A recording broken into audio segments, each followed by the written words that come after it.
नमस्कार सबको।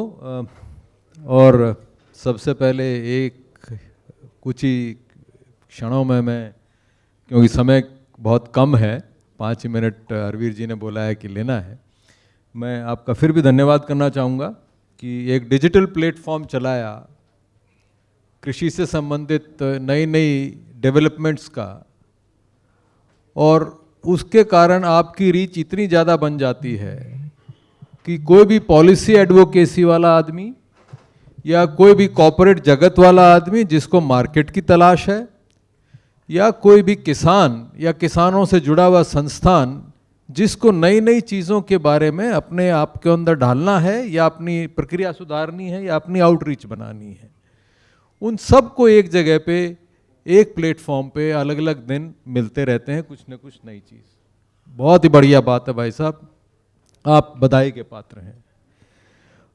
दूसरा, मैं नाबार्ड का पूर्व चेयरमैन रहा और आज किसान दिवस है, तो मैं ये कहना चाहूँगा कि नाबार्ड आया तो 1982 में, लेकिन 1978 में क्रेडिट कमेटी बनी थी क्रैफी कार्ड के नाम से, और उसको सोचा था चौधरी चरण सिंह जी ने।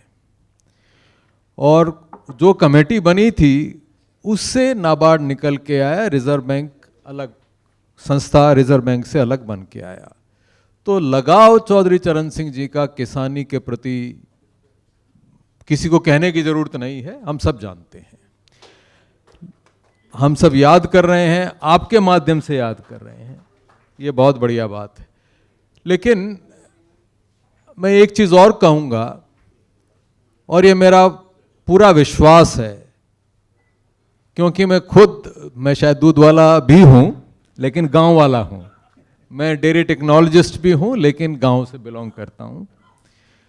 बनवाला मेरा नाम है तो राइम भी करता है, लेकिन गांव में आज के परिप्रेक्ष्य में मैं ये कहना चाहूँगा कि कृषि को सिर्फ कृषि के तौर पे नहीं देखा जा सकता। अगर कृषि को विकसित बनाना है तो काफ़ी और चीज़ों का हमें विकास करना पड़ेगा। और जैसा 2047 में हमें अमृतकाल लाना है, विकसित देश बनना है, आंकड़े में नहीं कहना चाहूँगा, ऑलरेडी काफ़ी दिए जा चुके हैं, तो उसके लिए कृषि को आगे बढ़ाना, ग्रोथ में लाना बड़ा ज़रूरी है। और कृषि को बढ़ाने के लिए हमें सड़कें चाहिए, हमें पानी की व्यवस्था चाहिए, हमें मार्केट मंडियों की व्यवस्था चाहिए, हमें लगातार बिजली चाहिए, हमें डिजिटल प्लेटफॉर्म्स चाहिए, इंटरनेट चाहिए। क्योंकि आज की डिमांड जितनी यूथ है, जितने यंग लोग हैं, चाहे गांव में भी हों चाहे, वो सारे के सारे इंटरनेट पर ऑर्डर देते हैं। तो आने वाले समय में अगर आप देखोगे, धीरे धीरे फूड की जो कंजम्पशन भी इंटरनेट के द्वारा काफ़ी बढ़ती जा रही है, कंजम्पशन जो बढ़ रहा है। तो जो इंटरनेट आज वंचित हैं गांव, डिजिटल व्यवस्था से वंचित हैं, सबसे पहले मैं समझता हूं कि उसमें जोरदार इजाफा होना चाहिए गांव के अंदर, और ये बहुत बड़ी अपॉर्चुनिटी है आने वाले समय में। इससे लोगों को एम्प्लॉयमेंट भी मिलेगी। कुछ केंद्र बने हैं आधार के, बुकिंग के, सब चीज़ें करने के, व्यवस्था में सुधार हुई है, गांव के लोगों को एम्प्लॉयमेंट भी मिली है। इसकी अगली जनरेशन, जब हम 5G जा रहे हैं, 2G चालू होकर के 3G, 4G, 5G, अब तो सैटेलाइट के द्वारा कम्युनिकेशन की बात हो रही है, तो काफ़ी जगह पर, काफ़ी राज्यों में अभी भी हम बहुत पिछड़ा हुआ हमारा कनेक्टिविटी का मुद्दा है। तो मैं इसको बिल्कुल क्लियरली कहना चाहूँगा, जोरदार शब्दों में कहना चाहूँगा कि जब तक इंटरनेट गांव में अच्छी तरह से नहीं पहुँचेगा, 2047 की विकास की योजना कृषि की अधूरी रहेगी, और इसके ऊपर हमें उचित ध्यान देना चाहिए। नंबर 2, मैं किसी न किसी स्वरूप में, मैं खुद जमीन है मेरी, 5 एकड़ जमीन है, हम किसी और दूसरे को बधाई पे, बांटे पे देते हैं, तो अब किसी न किसी स्वरूप से वो लैंड कंसोलिडेशन हो रहा है कि एक ही आदमी 4-4, 5-5 आदमियों की जमीन ले लेता है और वो बोता है। तो एक रमेश चंद जी ने भी, जो बड़े आदरणीय हैं, मैं बहुत बड़ा प्रशंसक हूं उनका, क्योंकि जो बोलते हैं वो सिर्फ बोलते नहीं, हम सिर्फ बोलते हैं, वो एम्पेरिकल रिसर्च के बाद बोलते हैं। तो ये जो कंसोलिडेशन का फेज है, स्टेट्स को, जो सारे राज्य हैं, उनको मिलकर के ये निर्णय करना पड़ेगा कि जो ये ओरल लीजिंग हो रही है, जो बटाई बाधे पे सिर्फ काम ले ले तो काम कर ले, उसके कारण किसान जो उसको लेता है जमीन को, वो उसमें इन्वेस्टमेंट नहीं करता है, क्योंकि अगले साल बदली जाएगी, वो हो सकता है 2-3 साल बाद किसी और को मिल जाए। तो अगर इन्वेस्टमेंट भी बढ़ानी है कृषि क्षेत्र के अंदर, हमें ओरल लीजिंग को जोरदार तरीके से स्टेट्स को बढ़ावा देना पड़ेगा। कई स्टेट्स में अभी भी 25 से 30% लोग ओरल लीजिंग वाले हैं, जो मालिक नहीं है लेकिन खेत में बुआई करते हैं।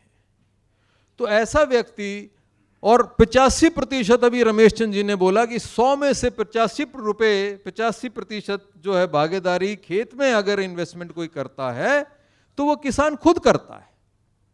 तो ऐसा किसान जो 30% ऐसा हमारा आदमी होगा जिसकी अपना खेत है ही नहीं, वो दूसरे की बुआई कर रहा है, तो वो क्यों इन्वेस्टमेंट करेगा? तो इसके लिए ये ओरल लीजिंग वाला बहुत जोरदार तरीके से इसको फॉर्मलाइज लीजिंग करने में एक कानून हमें बनाना पड़ेगा, ताकि जिसकी जमीन है उसका भी हक ना मरे, और जिसको जमीन मिले उसको कुछ स्टेबिलिटी या कुछ टेन्योर के लिए मिले, ताकि वो उसमें कुछ इन्वेस्टमेंट कर पाए। इस तरह के कानून के बदलाव में स्टेट्स को आगे भागीदारी करनी पड़ेगी। तीसरा, मैं गांव में जब भी जाता हूं तो सबसे पहले लोग ये कहते हैं, जवान लड़के कहता, साहब ऐसा कोई काम बताओ जिसमें मेहनत कम हो और पैसे जल्दी बने। मैं सच बताता हूं, तो इसको हंसी मजाक में नहीं, और ऑलरेडी हम देख रहे हैं कि जो कृषि से जुड़ी हुई हमारी क्रियाएं थी, जो हम काम करते थे कृषि से जुड़े हुए, वो काफी हद तक अब मैकेनाइज्ड होने लगे हैं, काफी मशीनरी का उपयोग होने लगा है। चाहे वो कृषि योग्य बनाने के लिए ट्रैक्टर के अलावा और इंस्ट्रूमेंट्स हों, या जो भंडारण से जुड़ी हुई हों, या जो मार्केट में ले जाने से पहले पैदावार के बाद के जो भी कार्यकलाप हों, उन सब चीजों के लिए अंदर अब मैकेनाइजेशन काफी हो गया है।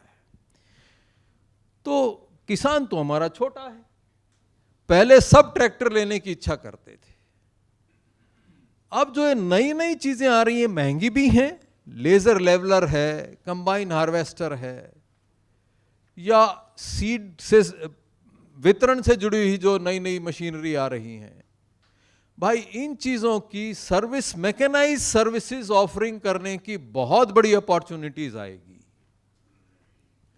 और इसके अंदर mechanical service, mechanise agri services को प्रदान करने के लिए प्रशिक्षण लगने चाहिए, ताकि वो एम्प्लॉयमेंट भी दें, उससे हमारे लोग जुड़ें, गांव में ही रोजगार पैदा हो, और इन्वेस्टमेंट्स कॉरपोरेट्स को इसमें करनी चाहिए। जैसा कि अभी रमेश चंद जी ने बताया कि कॉरपोरेट्स की इन्वेस्टमेंट एग्रीकल्चर के प्रति डायरेक्टली बहुत कम है। तो क्या हम मैकेनाइज सर्विसेज प्रदान करने के लिए कॉरपोरेट्स की ज़्यादा भागीदारी देखना चाहेंगे? क्या कर सकते हैं? क्या वो इन्वेस्ट कर सकते हैं इस एरिया में? लेकिन ये बढ़ेगा, क्योंकि किसान की इकाई छोटी है और समय पर पूरा करना है, और लेबर की शॉर्टेज पीक समय पर होती ही होती है। तो इन चीज़ों को ध्यान रखते हुए एक ये जरूरी इन्वेस्टमेंट है। चौथा, अभी सोडी साहब ने कहा, भाई मैं हमारे जो मीथेन के एमिशन की हमारे गायों से बात ना करें, मैं बिल्कुल सहमत हूँ, नहीं करूँगा, लेकिन भाई ये सांस तो मुझे भी नहीं आता यार। सांस तो, अस्थमा के केस हरियाणा पंजाब के अंदर, गांव के अंदर जाके देखो, इस दौरान कितने बूढ़े खांसते मिलेंगे। पड़ोस में खेत जल रहा है, तो एनवायरमेंट इश्यूज खेती से जुड़े हुए, चाहे हम उसको लाइटली लें चाहे कुछ करें, हमें अपने एनवायरमेंट को बचाना ही पड़ेगा।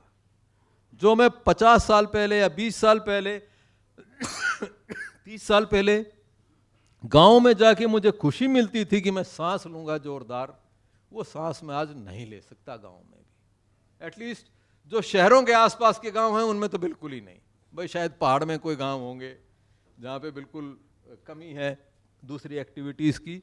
तो एनवायरनमेंट में जो कृषि से जुड़ा हुआ एनवायरनमेंट है उसमें भी निवेश काफ़ी हमें करना पड़ेगा, चाहे वो वेस्टर्न जो पावर्स हैं उनके उसमें, या चाहे अपने आप को अच्छी क्वालिटी ऑफ लाइफ देने के लिए करना पड़े। तो इन्वेस्टमेंट आएगी, उसके अपॉर्चुनिटीज भी मिलेंगी। सोलराइजेशन एक है, बायो एनर्जी है, ये दोनों चीजें बढ़ावा दिया जाएगा इनके अंदर। इसके साथ साथ मैं एक और चीज कहूंगा कि भाई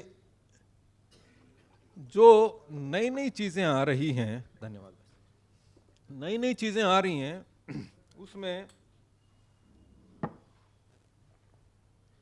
पैसे की ही इन्वेस्टमेंट की जरूरत नहीं है। सिर्फ पैसा कोई बहुत बड़ा खेल नहीं करने वाला है। मैं बिल्कुल जोरदार अपनी कन्विक्शन से कह सकता हूं, हमें अपनी गांव के अंदर स्किल्स को रीओरिएंट करना पड़ेगा। रमेश चंद्र जी ने ओरिएंटेशन एटीट्यूड को चेंज करने की बात की थी। कुछ साल पहले इंटरटेनमेंट से जुड़े हुए, जिस क्षेत्र से मैं आता हूं, आर्य समाज का बड़ा बोलबाला है, तो जो भी इंटरटेनमेंट से जुड़ा हुआ आदमी होता था उसको दूसरी तरह देखा जाता था। आप सब लोग वीडियो डाल रहे हैं यूट्यूब के अंदर, घरों घरों के अंदर। इतना बड़ा बदलाव आ गया। ये स्किल किसी ने पैदा नहीं की, अपने आप आ गई क्योंकि इंफ्रास्ट्रक्चर बन गया। लेकिन कुछ चीजों के लिए हमें नई नई स्किल्स देनी पड़े। जैसे नर्सिंग, कुछ साल पहले, 50 साल, 20 साल, 25 साल पहले, अरे क्या नर्स लगेगा। आज नर्सों की इतनी वो कमी है, हर आदमी कहता है किसी नर्सिंग में मेरे एडमिशन करा दो। हमारे हरियाणा में तो ऐसे कहते हैं जैसे कि लड़के की शादी करा दो, उसी तरह से नर्सिंग में एडमिशन करा दो किसी तरह से लड़की का, वो हालत है। तो नए नए स्किल सेट्स को जो इस इन्वेस्टमेंट से उभर के आएंगे उसमें भी इन्वेस्टमेंट करने की जरूरत है हमें। लास्ट पॉइंट मैं अपनी तरफ से बोलना चाहूंगा, 5 मिनट के समय पर बिल्कुल ध्यान रखूंगा मैं, कि एक जोरदार शख्सियत गांव के अंदर जो पुराने लोगों में थी और अभी भी कुछ लोगों में जिंदा है। हम मांगने से हिचकिचाते थे, मांगने से हिचकिचाते थे और देने में विश्वास रखते थे। मेरे ख्याल से स्थिति बदल रही है भाई। मांगने में हम पूरा पूरा भाई किसी तरह से जितना भी हो फ्री में आता हो दे जाए, और उसके कारण से हमारी संस्थाएं बिल्कुल दूसरी तरह से करवट ले रही हैं। हमारी कोऑपरेटिव सोसाइटीज, हमारी पंचायती राज की जो संस्थाएं हैं वो सारी डिपेंडेंट करती है ऊपर से कुछ आएगा तब हम करेंगे। इतना ज्यादा बल दिया जा रहा है कोऑपरेटिव्स के ऊपर। जब तक हम कॉर्पोरेशन में हर किसान की, हर कॉर्पोरेटर की भागीदारी को सुनिश्चित नहीं करेंगे, जब तक आप ये कुछ भी टेक्नोलॉजी ले आओ, भंडारण कर लो, कुछ कर लो, जब तक वो नहीं होगा, जब तक व्यवस्था बदलेगी नहीं। तो एनवायरनमेंट के साथ साथ, इन्वेस्टमेंट के साथ साथ हमें एटीट्यूड्स, ओरिएंटेशन और अपनी संस्थाओं में चेंज लाने की जरूरत है, लोगों की भागीदारी के साथ। इन शब्दों के साथ मैं फिर से आपका शुक्रगुजार हूं कि आपने मौका दिया, और मैं साथ साथ अपील भी करूंगा, पता नहीं हरवीर जी किसी तरह से पैसा इकट्ठा छोटे मोटे कर लेते हैं, कुछ अपनी जेब से भी लगाते रहते हैं। हरवीर जी को ऐसी व्यवस्था करो कि ये कॉरपोरेट्स वगैरह से ना पैसा मांग के लोगों के भागीदारी हो और ये व्यवस्था चले। अपनी जेब से या संकुचित फाइनेंशियल अवेलेबिलिटी के कारण रिसोर्सेज की बहुत दूर का सफर तय करना बड़ा मुश्किल हो जाएगा। और इस तरह की संस्थाओं की और उत्साह देने की हमारी प्रबल इच्छा होनी चाहिए। भाई हमारी तरफ से इंडिविजुअल तौर पे या किसी तरह से भी आप जो भी व्यवस्था करना चाहेंगे, पूरा सहयोग रहेगा। धन्यवाद, थैंक यू।